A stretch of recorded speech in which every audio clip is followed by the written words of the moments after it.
Mary was a major force at Motown and sold millions of records, but now she is in a desperate situation. Nancy Glass is in our Los Angeles bureau with the story. Nancy?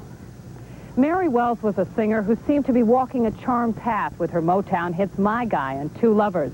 But Mary has recently been hit with personal tragedy, the kind of tragedy that began with what is a singer's nightmare and then got worse.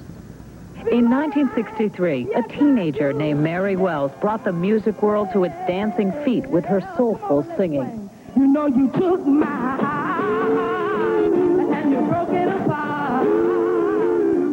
But it was her sweet love anthem to a very special man that made Mary Wells an international star. Nothing you can say could tear me away from my God.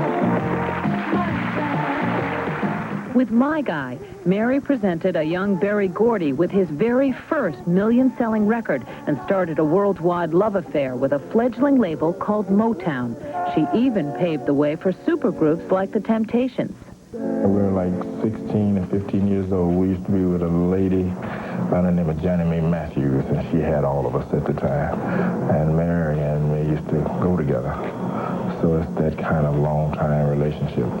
Fortunately for Mary, it's a relationship that endured longer than her hit records. Now she's in desperate need of all the help the Temptations and other friends can give. They found singer's polyps on her vocal cords, and they operated and removed those and did some tissue biopsy, because when they went in to remove the singer's polyps, they saw things that kind of concerned them.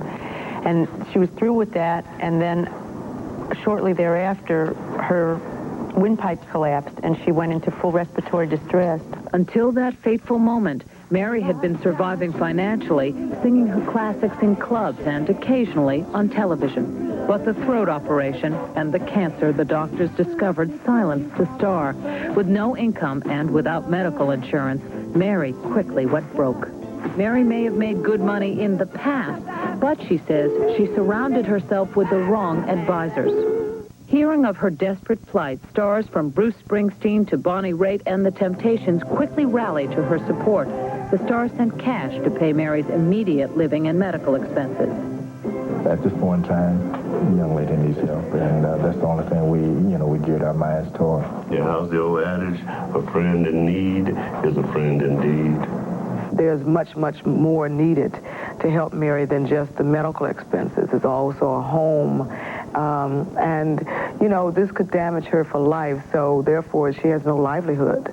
So whatever we do will have to be on a large scale.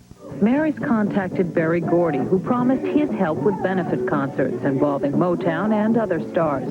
The emotional and financial outpouring from friends has helped Mary handle the fact that her sweet voice may be lost forever.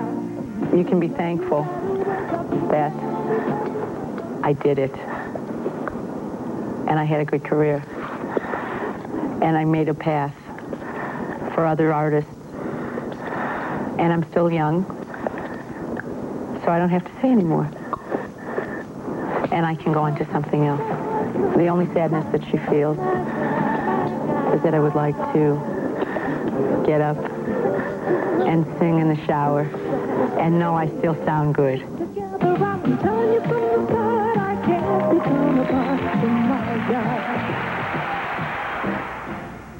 The first of the benefit concerts for Mary is expected to be held in November. Nancy, what's Mary's prognosis? Well, Bill, doctors say they are reasonably certain that they did get at the cancer and her prognosis is good. However, it's unlikely that she will ever sing again. Nancy Glass in Los Angeles, thank you for that report. And by the way, Mary Wells did smoke cigarettes.